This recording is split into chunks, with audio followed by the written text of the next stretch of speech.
kita tidak dikumpulkan Allah di tempat yang penuh berkah, tapi insya-Allah keberkahan tetap kita dapatkan walaupun di mana kita berada, karena adanya cinta kita insya-Allah kepada sosok Al-Habib Alwi bin Ahmad Basin.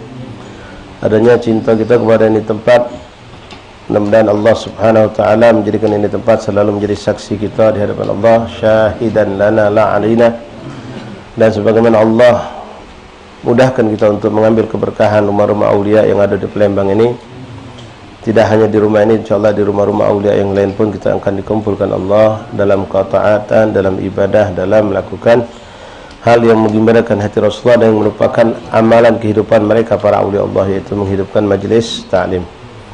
Kita niatkan ikhwan dari awal kita buka majlis di rumah ini, niat kita kumpul, buka majlis, baca kitab, dengar nasihat para aulia, para ulama yang kita baca kitabnya, yaitu dengan niat beliau Al-Habib Alwi bin Ahmad Basin, yang mana beliau telah memakmurkan ini rumah dengan majlis ta'lim, dengan ibadah, dengan zikir. Kita melok ngentol dengan niat beliau, kita ikut dengan niat-niat beliau dan dengan niat-niat para salafun as-salihun, niat para guru kita. Secara umum niat mereka ketika membuka majlis taklim, menghidupkan majlis taklim, menghadiri majlis taklim, terkhusus kita niatkan dengan niat-niat mereka ketika mereka kumpul membuka majlis atau menghadiri majlis di rumah para aulia. Kita punya niat mungkin terlalu rendah, terlalu kecil, tapi mereka memiliki niat-niat yang agung, yang besar. InsyaAllah tidak kita memandang apapun yang ada di rumah ini kecuali pandangan kita bersama dengan pandangan Al-Habib Alwi Basin, yang dalam kehidupan beliau tiap hari pasti beliau memandang ini tempat, memandang ini rumah. Mudah-mudahan Allah sambungkan pandangan mereka dengan pandangan kita, walaupun pandangan kita ini hina, banyak kotornya, mata kita tidak bersih, banyak maksiatnya, tapi insyaAllah mudah-mudahan berkat memandang dengan apa yang mereka pernah pandang daripada tempat-tempat yang menjadi mulia berkat pandangan mereka, Allah sampaikan hal itu kepada kita. Begitupun kita yakin di mana antum sempat duduk saat ini, pernah telapak kaki beliau atau murid-murid beliau yang kita kenal telah menjadi orang-orang besar, atau kita kenal pula di rumah ini datang orang-orang besar dari luar. InsyaAllah keberkahan itu tidak hilang dan tetap kita dapatkan dengan antum sholat, antum duduk, antum berdiri, yang mungkin kita tidak ngerasa, kita tidak tahu, tapi insyaAllah sir rahasia mereka bagi al-awliya tufi asrarahum, bagi para awliya itu boleh jadi meninggal tapi sir rahasia mereka tetap ada. Apalagi mereka para awliya Allah, dengan kemuliaan yang Allah berikan kepada mereka, tidak mereka menampakkan kaki, tidak mereka menyentuh suatu benda, tidak mereka memandang suatu hal yang baik kecuali itu mendapatkan keberkahan biwasilatihim, dengan wasilah mereka. Yang mungkin antum pernah dengar tentang sosok seorang wali Allah besar, Al-Imam Ibrahim bin Adham radhiyallahu anhu. Kalau saya tidak salah, beliau bagaimana i'tiqad dan husnuzan manusia yang hati bersih saat hidup di zaman beliau, ketika beliau pernah masuk satu pasar, lalu beliau melihat ada orang jual buah-buahan, banyak di situ jual buahan, lalu beliau menghampiri. Begitu beliau menghampiri, beliau dekat dengan satu tempat orang jual buah, dia dekati, lalu beliau menyentuh satu buah seperti semangkuk, beliau pegang, beliau jingok, lalu beliau menawar. Ada yang dibelinya dan ada yang tidak dibelinya, tapi yang tidak dibelinya itu sudah dipegangnya.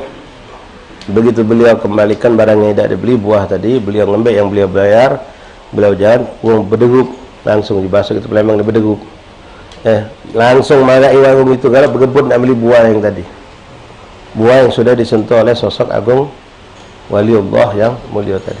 Dan ini tidak berlebihan ikhwan, tidak berlebihan. Dan hani'an lana walakum, beruntunglah kita kalau kita diberikan Allah punya keyakinan hal yang seperti itu. As-sir yasri, apalagi tangan para aulia, tangan para salihin, tidak mereka menyentuh sesuatu kecuali barakallahu fi, Allah memberkahi apa yang mereka sentuh, Allah berkahi apa yang mereka pakai, yang mereka dudui.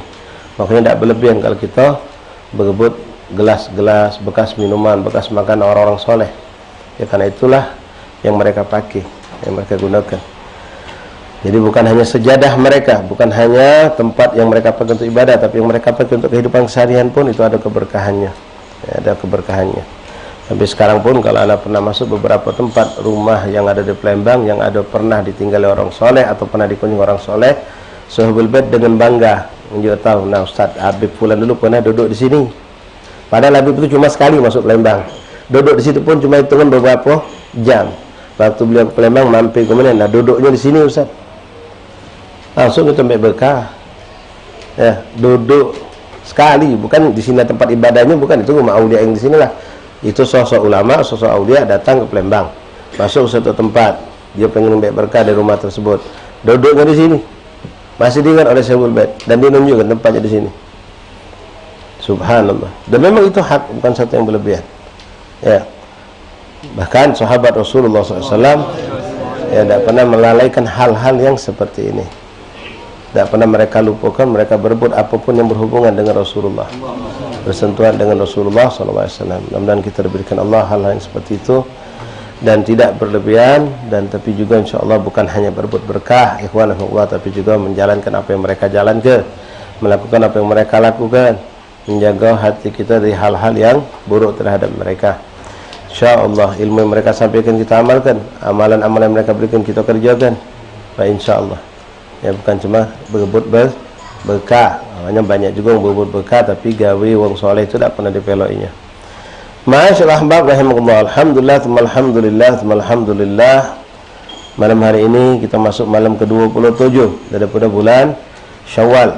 Ya, tinggal besok 27, 28, 29, 3 hari. Mudah-mudahan yang kita Syawal selesai, alhamdulillah. Barakallahu fikum, hani'an lakum yang sudah menyelesaikan puasa 6. Mudah-mudahan puasa 6 antum diterima Allah dan menjadikan sebab kita pun akan dimuliakan Allah lagi untuk menemui tahun depan. Berkat tahun ini, tahun depan kita temukan Allah lagi dan bisa lagi melakukan puasa 6. Yang masih berjuang mudah-mudahan sukses, ya, berhasil, tidak sampai kelewatan, masih sisa 3 hari. Ya, barangkali kalaupun nyosok jangan diabaikan. Tinggal 2 hari lagi, besok usah puasa dulu lah, kaget beh, Minggu sama Senin. Minggu sakit perut, Senin malah mentak, lewat akhir. Apa yang baca kita gawe hari ini gawe kalah, jangan ditunda. Masyaallah ahbab, hadirin hadirat rahimakumullah, taqabbalallahu minna minkum, taqabbal ya karim. Sekarang kita lanjutkan kembali pembahasan kita dari kitab yang penuh berkah, kitab Al-Imam Qutbul Irsyad wa Ghawthul Ibad Sahibul Imdad Al-Habib Abdullah bin Abdul Muhammad Al-Ahdad, Nasaih Diniyah wal Wasayah Imaniyah. Kitab yang sangat mulia, sangat agung, yang sangat dicintai dan sangat digemari oleh para salihin, para aslaf.